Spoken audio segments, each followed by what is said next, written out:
What up? What up? Hey, hey, hey. Tony. The first Wednesdays are all this has been I just want to say like the first Wednesdays of the month are always my favorite. I hear you say that with everybody. Stop, I stop, don't have stop. first Wednesdays with anyone else. Not first one. Okay, that's just like I tell my kids. You my favorite 10-year You're old. not supposed to tell. You're my Oh, you're my that 10 favorite. year You're old. my favorite 11-year-old. And they're like, Oh, wait a minute. I'm your only 11. I'm your only Wednesday. but it is so fun because how we started Yeah.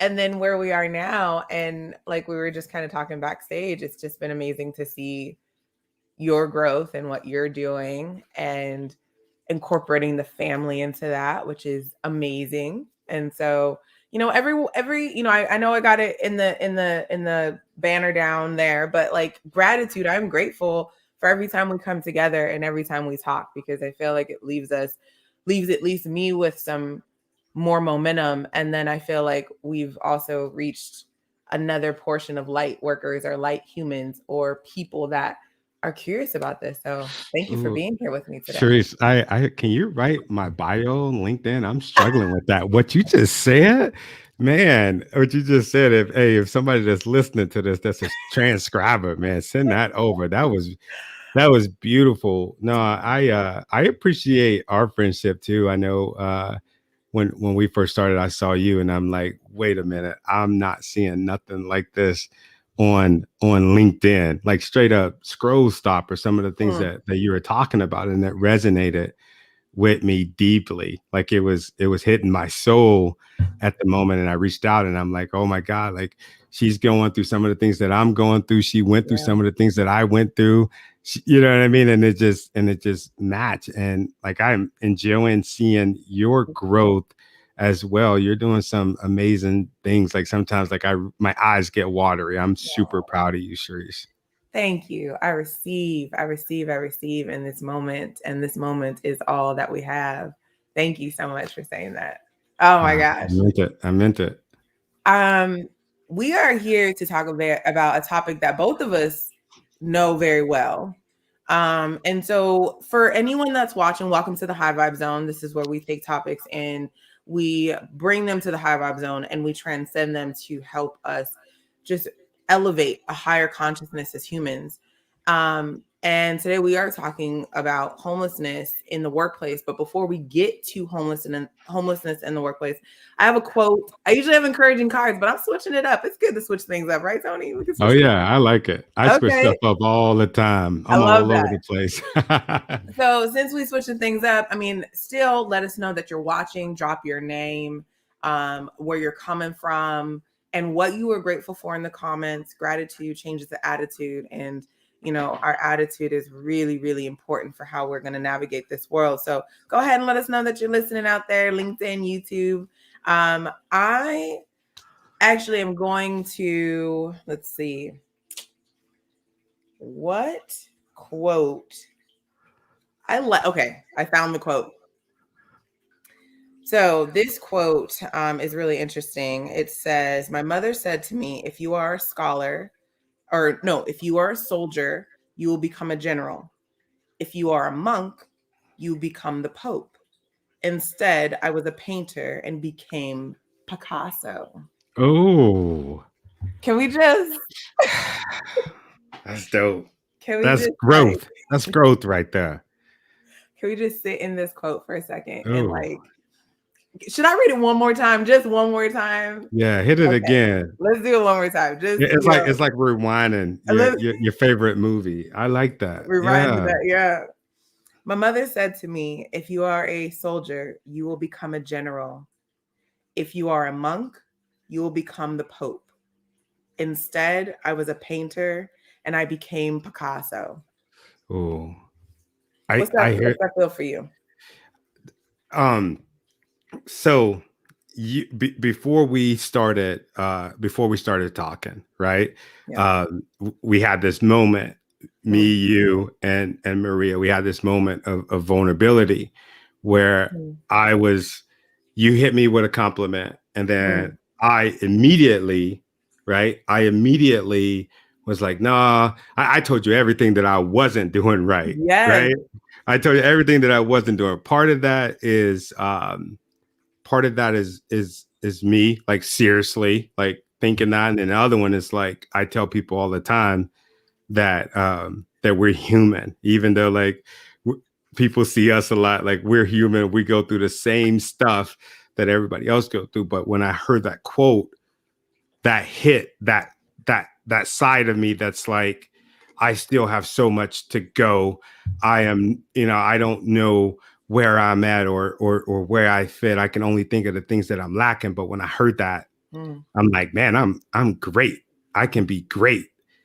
I'm right here, Yeah. but that's getting me ready to go up there. Like, that's Yeah. what I felt like when Mm. I heard that. And yeah, that was, I might get that on the wall or something. That's All right, good. I'll email it to you. I'll send it to you because I got, anytime I hear a quote that speaks to me, I want to write it down and just, I never know what space I'm going to be in. And so actually it's one of the coping mechanisms I have when I get anxious.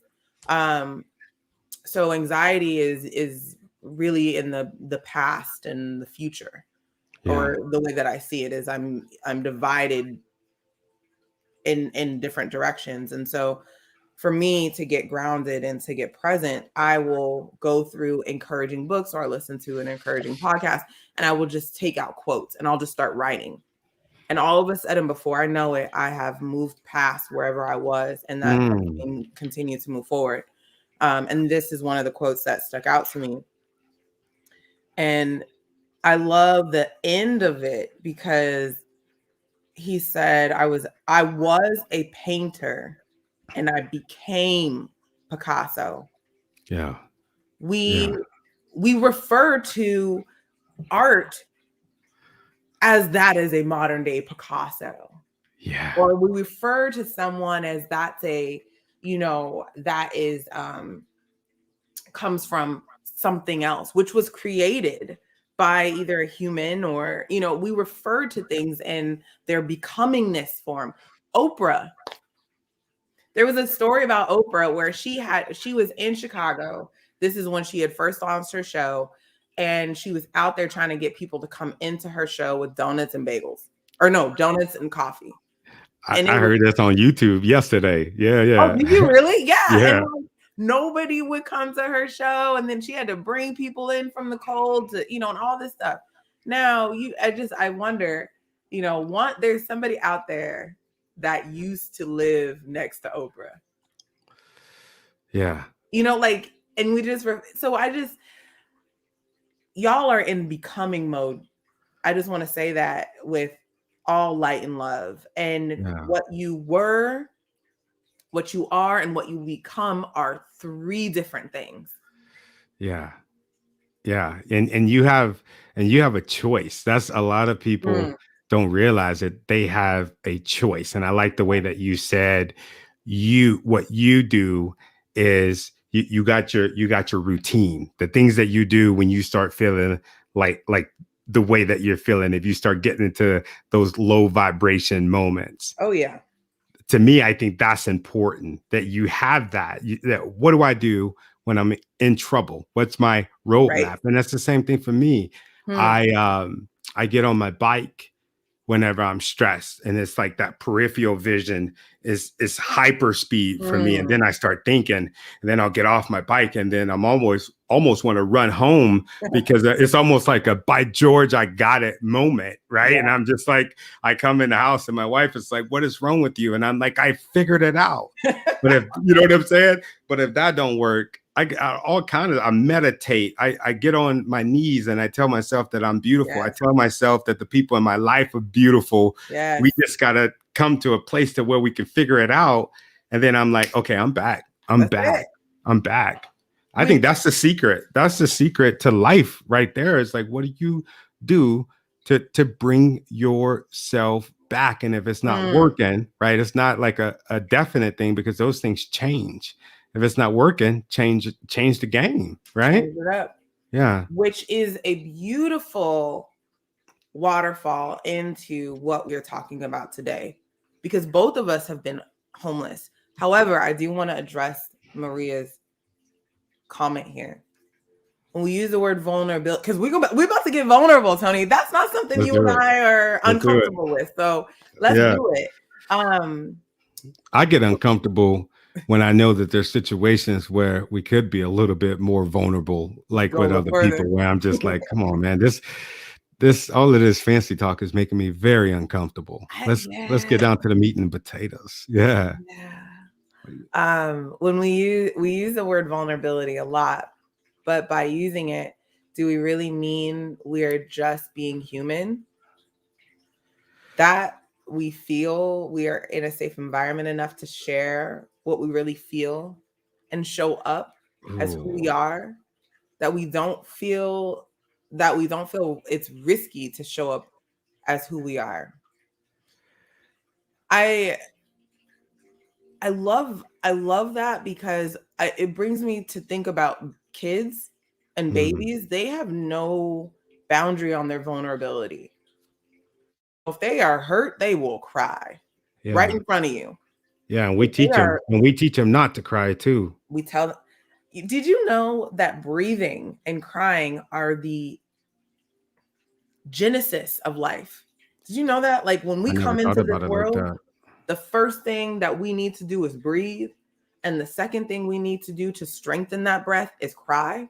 So why is it so shameful um when we cry? Why is it so shameful when, especially shameful when I cry? I'm not saying Mm, that I'm shamed, but it's like, did you really just say that? And it's like, uh, that's life. I think we all cry. And if we ain't crying, it's almost the same as not breathing. I Like I wonder if cry. we ain't crying, we dying. I mean, Yeah. we're already every single day we're closer to that transition moment. But I think to your point, we have felt conformed to not make other people uncomfortable, but it is in the uncomfortableness that we do grow. So we have stalled out somehow as a humanity when we are not allowing ourselves or allowing others to cry Yes. and breathe, which is a big thing. Most of us don't know how to breathe properly. Babies are the best teachers of breath and I'm gonna, crying. I'm gonna start watching that. Go ahead, Maria. Yes, thank you, Maria. Um, And then we got Kelsey. What up, Kelsey? Happiest of Wednesdays. Yes, so good to have you in the high vibe zone. And I think for men, especially, the stigma is that you are weak. It's ridiculous. Yeah. Yeah, I just, I mean, going back to Maria's comment, before you were a man, you were human. Yes. So we have, again, our society piles these things on. We do receive them, Yeah. and then we respond from that. So I And think there it's should be no distinction. Yeah. yeah. Okay, let's get into this conversation. Because we can keep going We can keep all going. night We on that gotta maybe one. we save it for next Wednesday or another time. But we're gonna be talking about nobody at work knew, and I'm gonna say we were homeless, Yeah. and Yeah. we're gonna be talking about how there is a huge unhoused population. And I'm going to use the words interchangeably, and I'll explain homeless and unhoused interchangeably throughout our conversation, but that are working. And so let me first describe or define homeless and unhoused. So someone that is living in their car, living in a shelter, living in a hotel, a motel, doesn't necessarily have a permanent address, that living in a tent on the streets, um, living in someone's garage, because those things also do happen. Right. Living in like sometimes you see the mobile parks on the street, or like the caravans on the side of the street. Definitely. Yeah. Um, that is who we are talking about. Unhoused, homeless. That's how we were framing this. Anything you would add to that unhoused or homeless kind of definition. No, I think that it's important that you explain that because most people, and that's due to no fault of their own, wouldn't know the difference. Wouldn't know the difference at all. And I think that um I don't know, it's the way that we frame things a lot do a lot of damage, and some people Hmm. they don't even know the damage that they're doing with the words that they're saying. So yeah, thank you for explaining that. I mean, that helped me out. Nice. Yeah, like for And real. and so if you're watching today, and one of the three core things that I want to cover during this conversation is sharing a little bit about Tony's and I's experience, and then as an employer, some areas that you have these companies that have focused on. I'm laughing inside because I just think there's a lot there, but that focus on inclusion, specifically diversity and inclusion, and leave out some of the most vulnerable population. Yeah. I mean, I haven't heard anyone in some of their DEI initiatives talk about the unhoused at all, which I think is really interesting given that they do 40 to 60% are working currently. So there's a huge chance that you might have someone that's there. And then lastly, I want to cover if you know someone is unhoused or if you are in a position to help somebody that's unhoused, what do you do? Some of that people are just like, I don't know what to do. How do I help somebody that's unhoused? We're going to cover that as well. So let's just get into this, Tony. Let's start with you and your experience because I know we've talked about this before in the high vibe zone. You were in your car, Yeah. and were you working? Yeah. No, yeah, I was in my car. I was working, and just to frame it a little bit, I was going through a divorce, and which I didn't even realize I was going through a divorce at the time. I was gonna keep the kids, and my ex-wife, she was moving away. Hmm. Right. So, of course, this is a long, long time ago. I didn't have no money. I was just down on my luck. Didn't have no money. How am I going to pay for myself to be someplace and pay for my kids and my soon to be ex-wife because I'm giving her time with them while she go and she figure her stuff out. Which make a long story short, she never came back, and I Hmm. ended up basically having the kids myself, and that was kind of the path that we were on anyway. But during that time of transition, it was a while. It was a while. I was sleeping in my car. I was waking up, going to the gym early. I look good though. Let me tell you that I Yeah. look good. I was Hey. lifting weights. I mean, this is before I started working on the dad bod. But Yeah. I mean, I looked like everything was going good, but it wasn't. I was sleeping in my Hmm. car. I was sometime I would sleep outside of the car because it would get too foggy, and all of these different issues that you never think that you would have to deal with. I don't have enough gas. It's Tuesday. I get paid Hmm. next Say it. Friday, Say it. so I should probably park on the side. Damn, man. Come on. I hadn't thought about that until now, but like Hmm. just like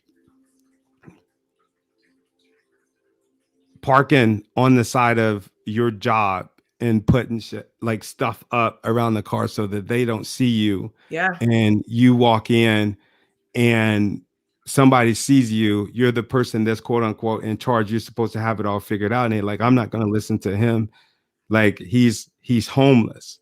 But they don't know what I'm going through, they don't know my journey, they don't know that I'm on a path of righteousness. Hmm. I just need somebody to put their arms around me. I just need somebody to say, it's okay. Like we got you. How can Yeah. I help?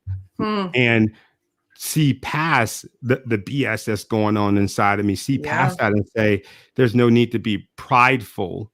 Let me help you. Let me guide you. Hmm. That's what I needed. And that's why I make sure, man, when I hear that somebody is going through that situation, right? And lately it's been a lot of veterans that have been hitting me up. Hmm. I can't sleep at night because I I know what it feels like. I know what it feels like to go without. And it's just sad to see so many people going through that. going through that right now. Like it's Yeah. really sad. Yeah.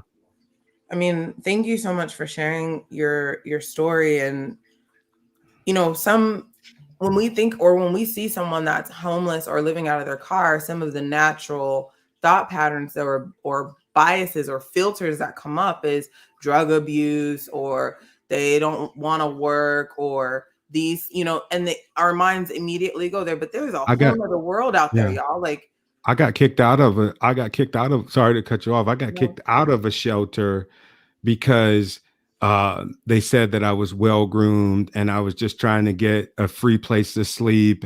And all of the Mm, people they were creating, even the people that were trying to get beds, they didn't want me in there because they like, he has a car out there, he has this, he has that. And what's they're trying to figure out what's wrong with me mm. instead of what's right with me and what I need a little bit of help with. And what's But going yeah, on? yeah, Yeah. yeah. A couple of comments here. Michelle, thank you so much for being here with us in the High Vibe Zone. I think this goes back to our comment around vulnerability. As a leader, you are expected to be strong for your team.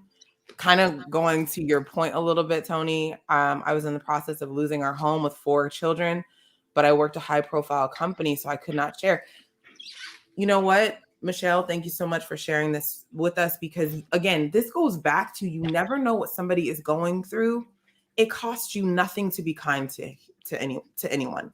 Oh yeah. You just never know. Like, and you're, while you are in this process, whether you are about to be unhoused or you are currently unhoused, every ounce of kindness just moves you a little bit further.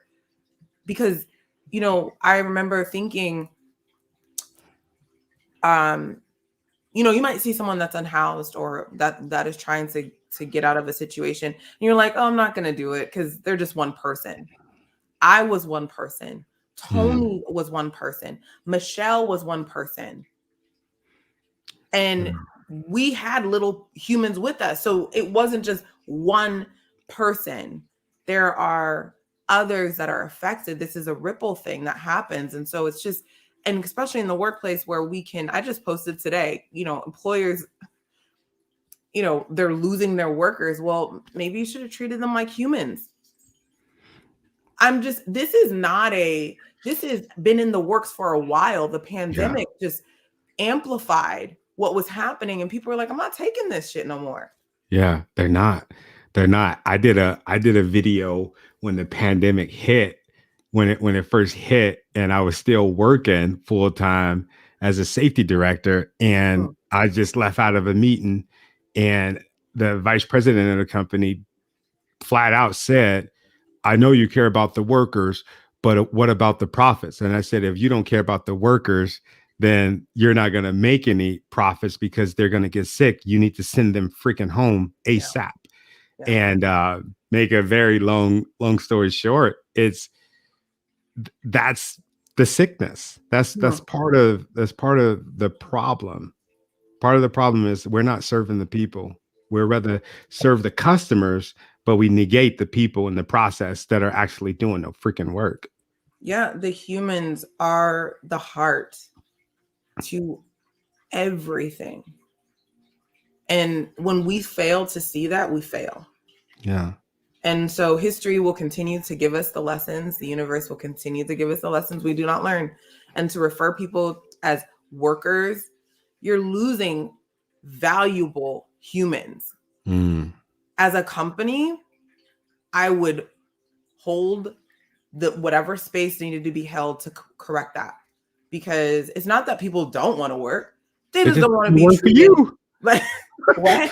They just don't want to work for They you. don't want to work for you, and they don't see how diminishing their light and their value, I mean, this is a whole nother live, y'all, but is going to accomplish anything. So, but going back to being unhoused in the workplace, the first step is really seeing the human. And it doesn't matter if you don't know their situation, Right.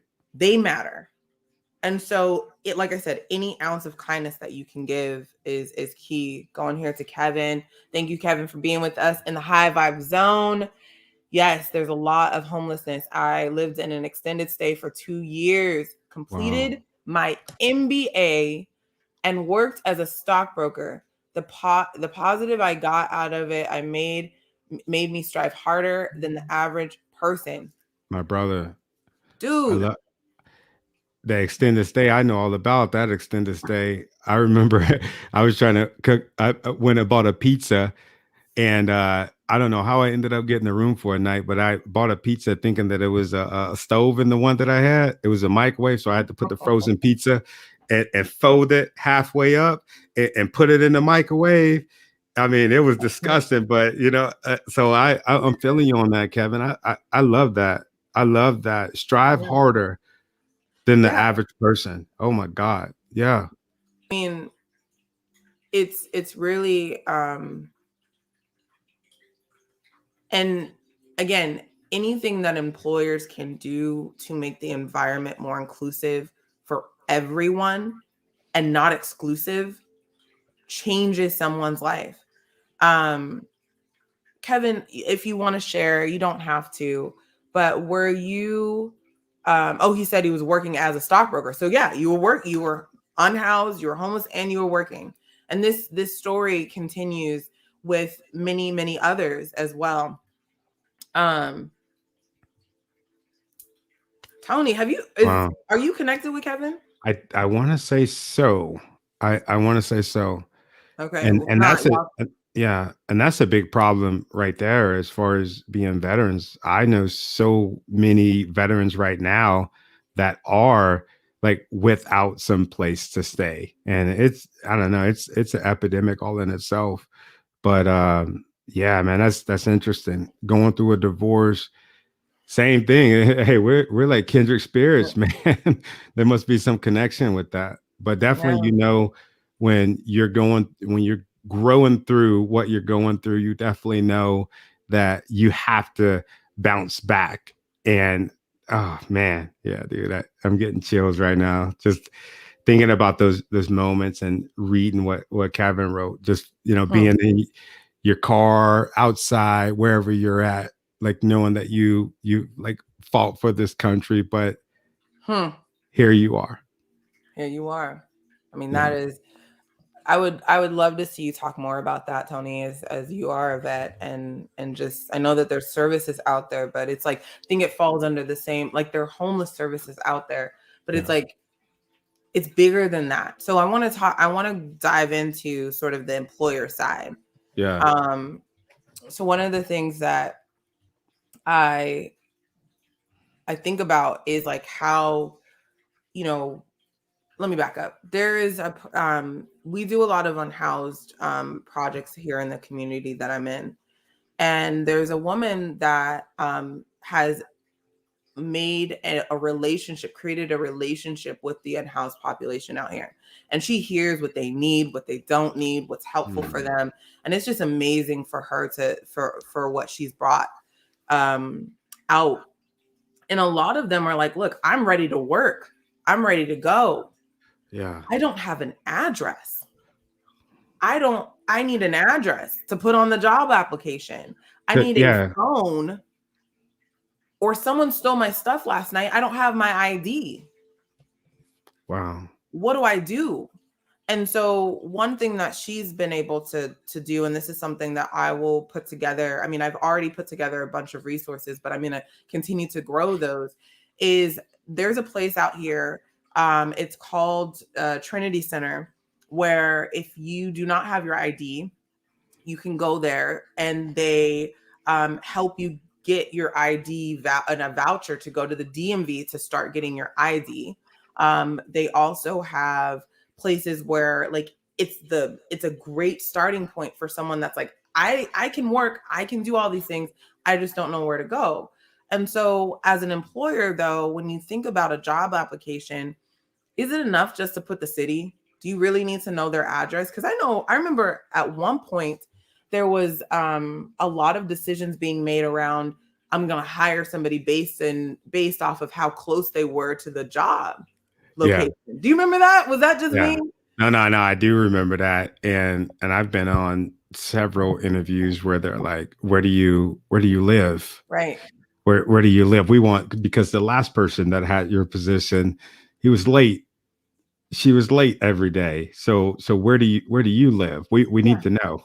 Right. And what if you're talking to somebody that's living out of their car? Yeah, So that job, hopefully, if y'all recruiters and interviewers, if y'all listening, just X that question, unless you're prepared to hold space for an answer that could follow from somebody that's unhoused, and it won't be a deciding factor if they get the job or not. Because that question was definitely one of the ones back. That hiring managers would be like, "Well, they're too far." definitely. Um, Definitely. and oh, we got some more good comments here. Um, Western employers expect us to work 40 hours a week. This is a majority of our lives dedicated to growing and mining profits and for of those in power. We spend 1/3 of our lives at work, 1/3 of our lives sleeping, and I think it's 1/3 of our lives like eating. Maybe don't quote me on that last one, but like, Yeah. Yeah. So, and that's, yeah, no, and I agree with that. And it depends on what company you work with, is how you're going to get treated. And hmm, this moment, what I like to tell people, especially this moment right now, we have a lot of choices. So if you're in a situation where you feel like you're just kind of a number, make a choice, make a decision, and get out of there. I remember when I was going through the job, certain jobs, and I would be like, I don't like it there. There's people in the older generation. I'm talking about like my mom, like in our family, it's like, dude, you stay at one job for the rest of your life. And it's just like, nah, we're not going to do that no more. We're not going to do that no more. good. Yeah, yeah, no, thank you. You don't expect people to stay in a toxic marriage, do you? Some people do. Hey, but I mean, some that's people do, but that's no, one third we're of your life. 1/3 of your life. Yeah, and again, it's the workplace was never designed for humanity. It was designed to create a linear thing that was grow, grow, grow, and go, go, go. And then we were plugged into that. Our humanity was negated, but life continues to happen because life, unlike businesses or the concept of business, is not linear. And so we have all of these different dichotomies that are happening. And so even down to the job application,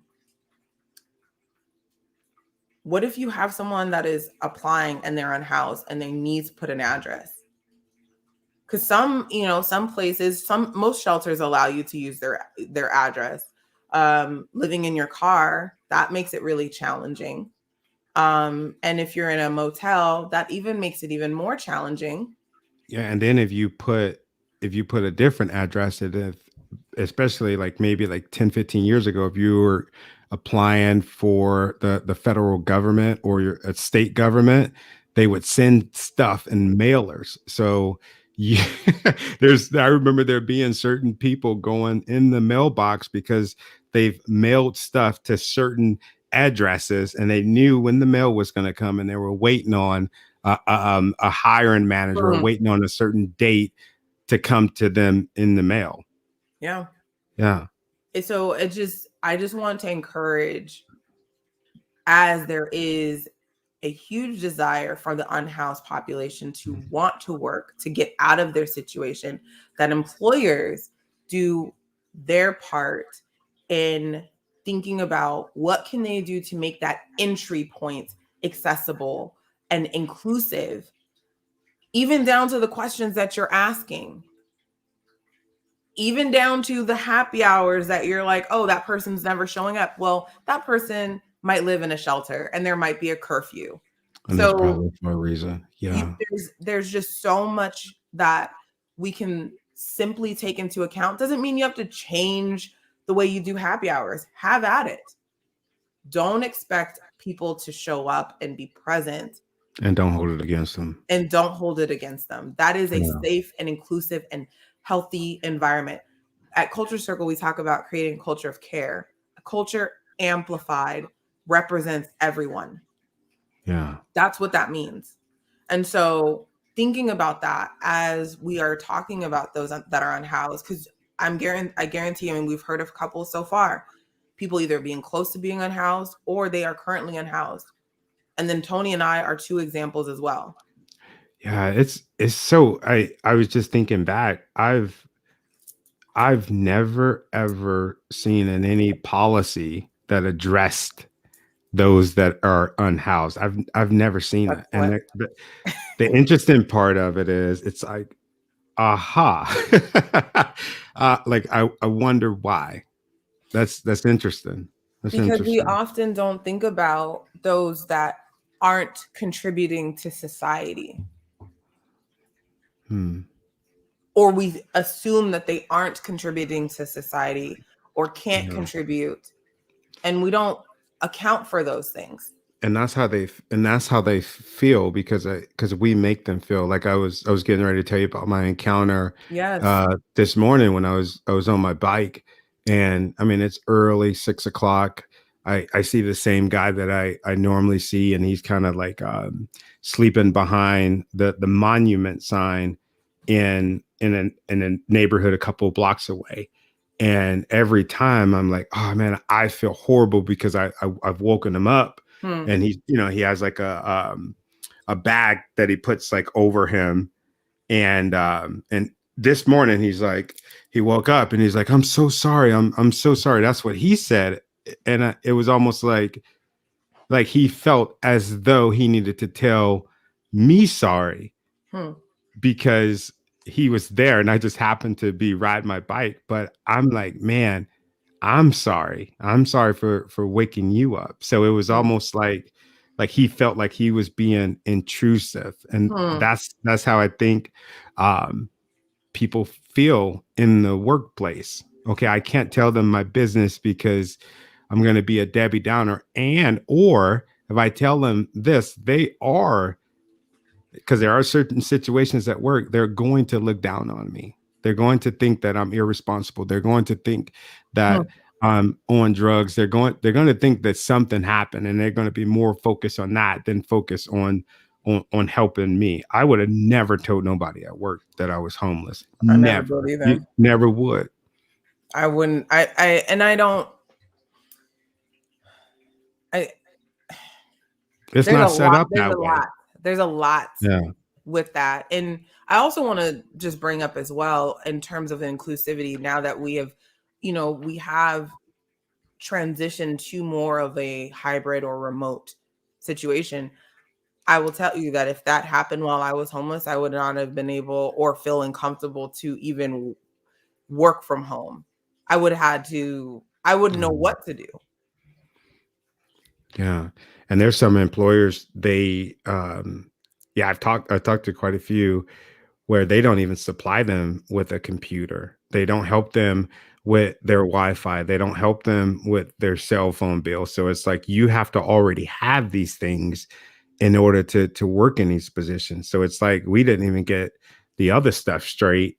We ain't begin to even recognize the problems that we have with Wi-Fi and Hmm. oh man.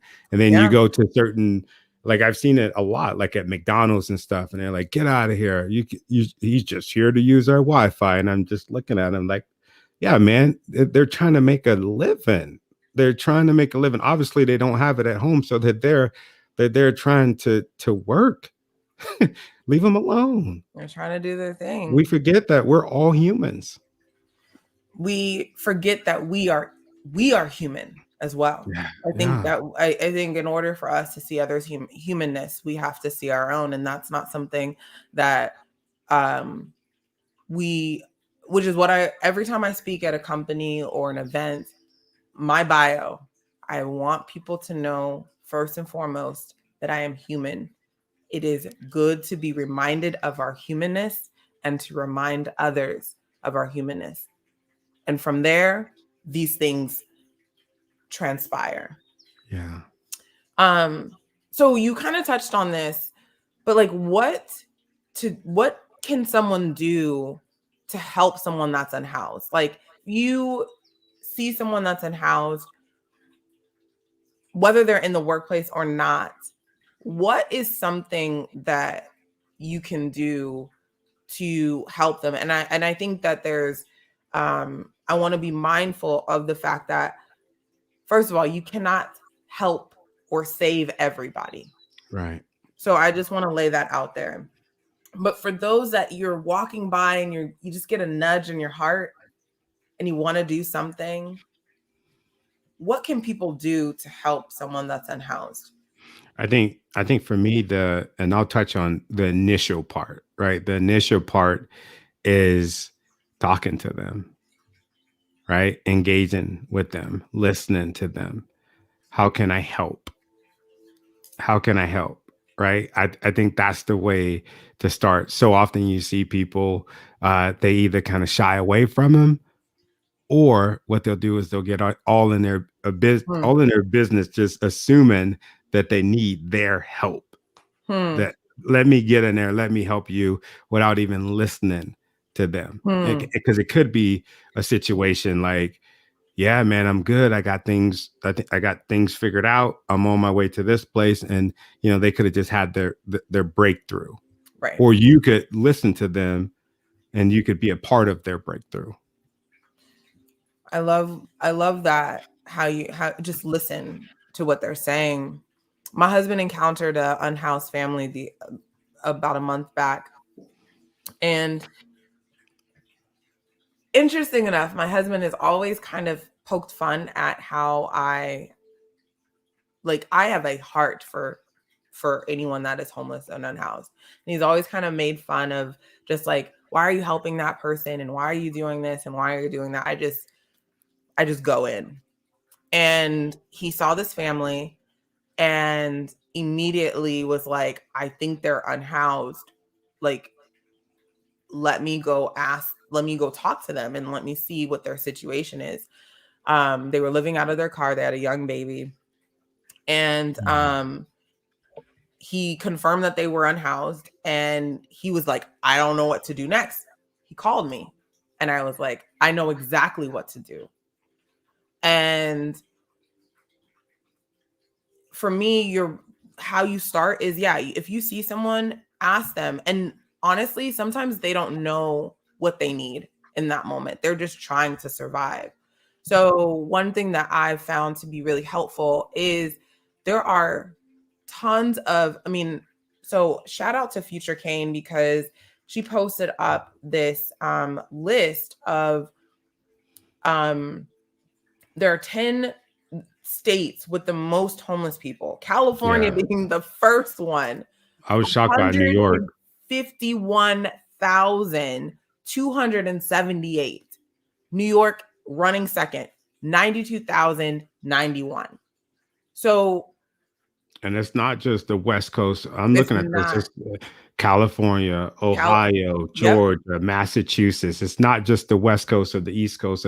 This is all over the nation. This is all over the nation. Overall, 67 or 66.7% of the total homeless population in the United States are single individuals, with the remaining 33.3% being families.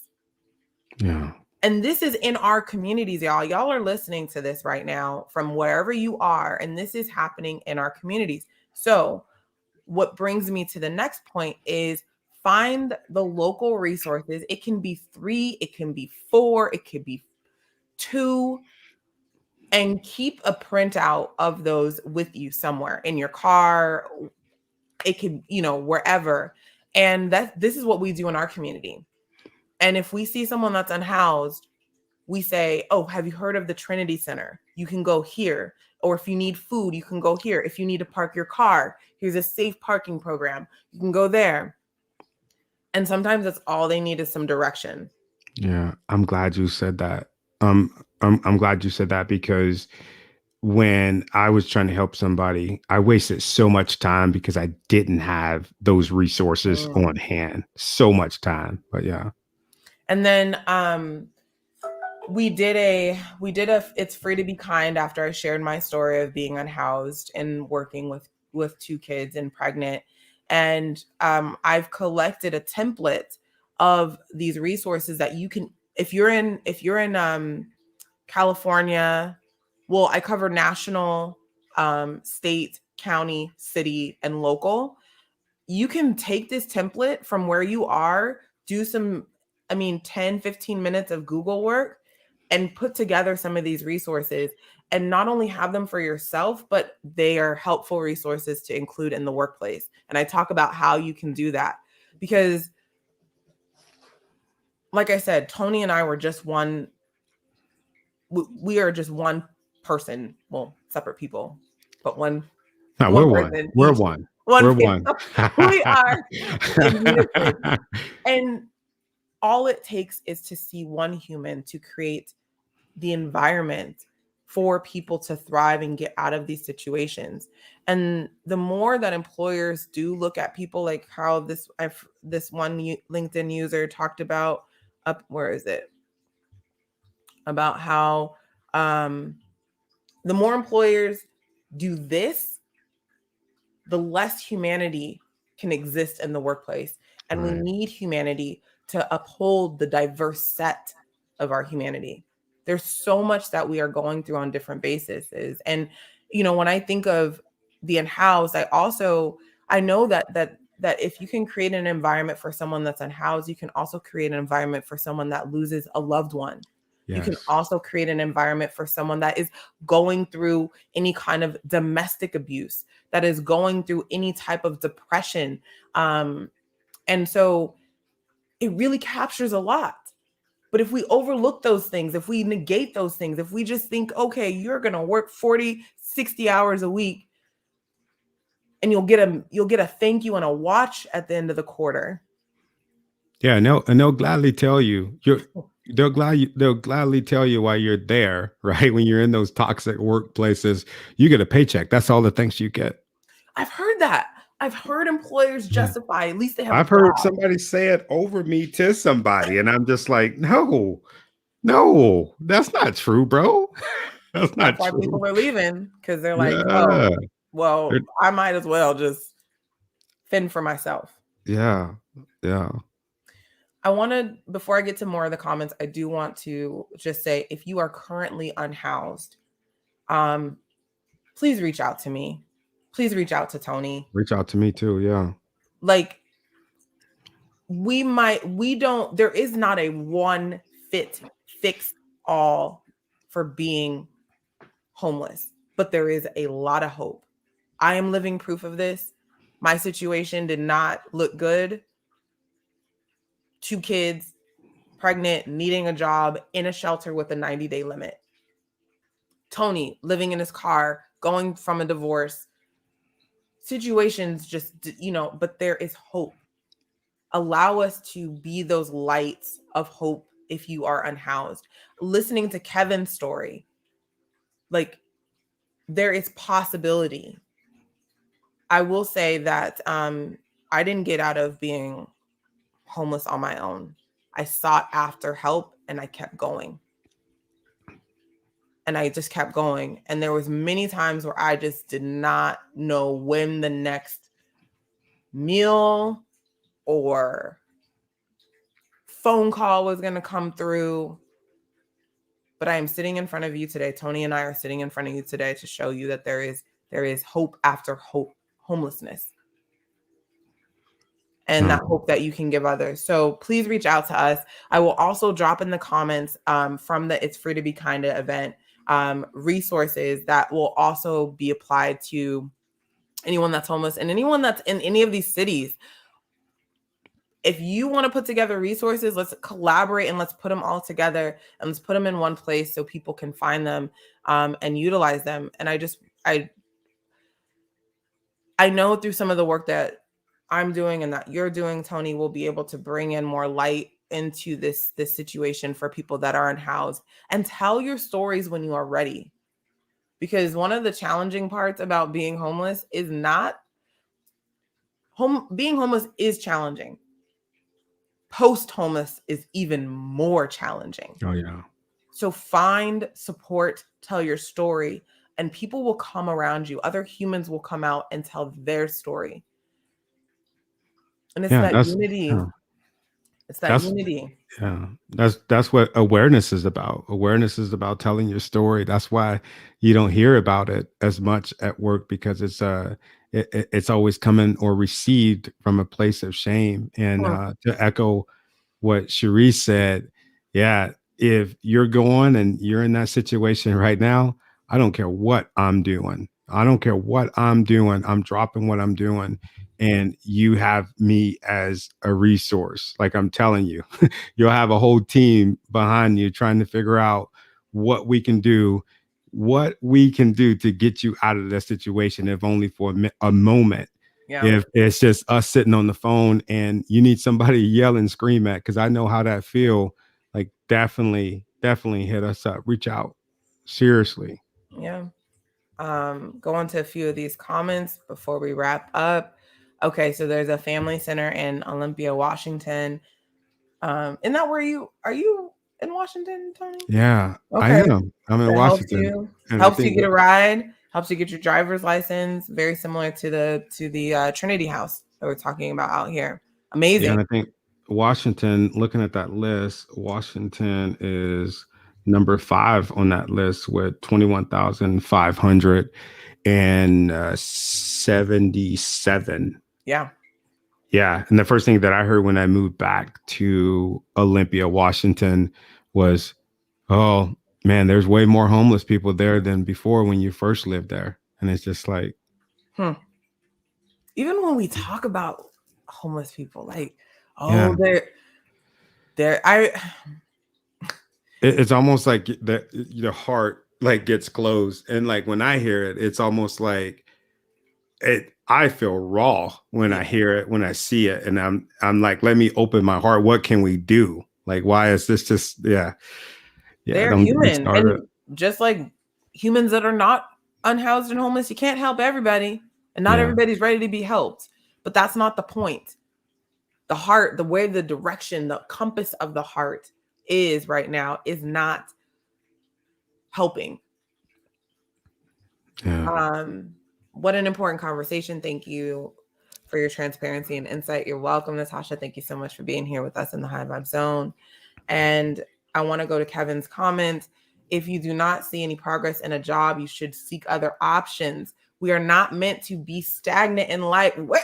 Okay, are you connected with Kevin? Or I'm Yeah. Kevin, I'm gonna find out how we can, like, how you are here, because this is awesome. Thank you so much for adding the vibration to the High Vibe Zone.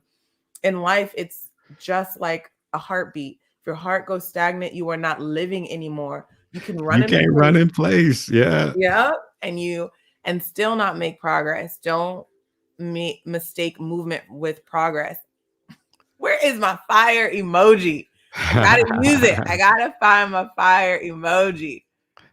Kevin, You fire. got a fire emoji. You I do. fancy, Therese. That's some next I level love stuff right emojis.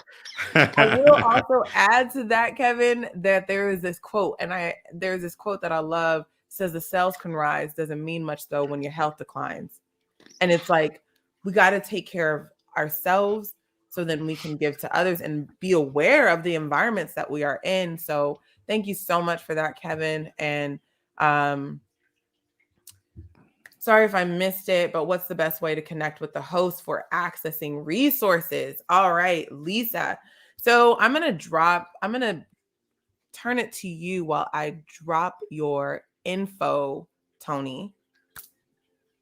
Info at TonyTaylorInspires.com. You got it up there. I Two five do. three 267-3444. I can't read it. It's too fast. Yeah. yeah. Definitely. Let Definitely me reach let out. me change that. Let me help. Let me fix it. Let me see if I can make it not scrolly. There we go. This is how you And can I'm get in like, touch with Tony, y'all. Gotta read closely. It's also on LinkedIn, so you can follow Tony on LinkedIn. Tony Taylor Inspires, amazing human. And as for myself, you can find me on LinkedIn if you are listening from the YouTubes. Hop on over to LinkedIn. You can also Google search Sharice Fonts, or you can find me. Oh, I got another scrolly. I'm just going to leave the scrolly for myself. I'll leave I yours love it. for I you. love it. You can find me at culturecircle.co.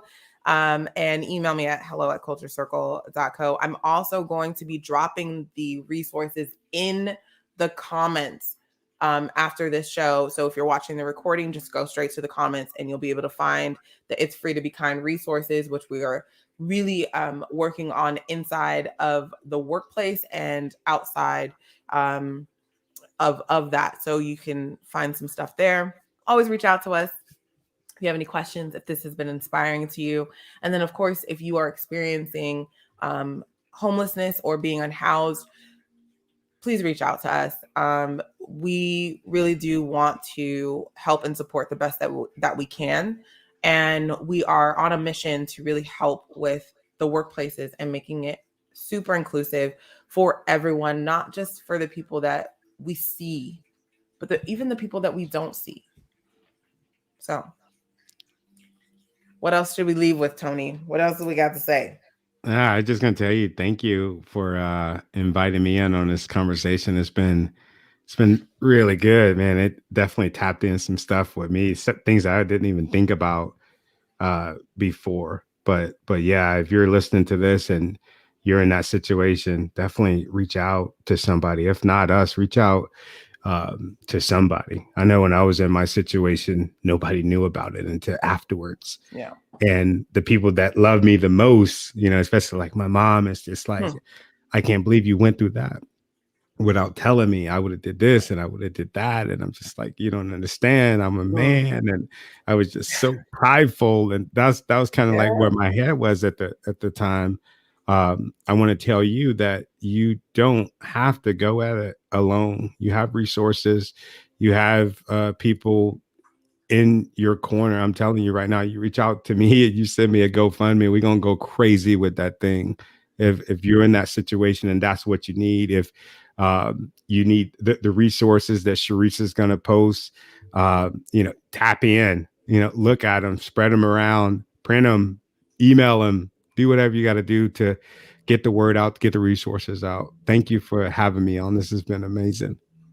Thank you for being with me, Tony. Thank you for sharing that. And thank you, everyone that has shown up, whether you're live or recorded watching in the High Vibe Zone. I'm your host, Response, kicking it with my dude, Tony Taylor. You've been in the High Vibe Zone. I just want to send you out with a blessing of light, love, and gratitude. Thank you so much for being here with us today. Have a great rest of your week. You are a spiritual being in physical form, a dichotomy of light and dark, where energy equals mass on a journey designed to fulfill our personal legend and purpose, to use humanity throughout, to amplify and transcend, slay the ego, raise the humanity. That's a signpost up ahead. Your next stop, the High Vibe Zone.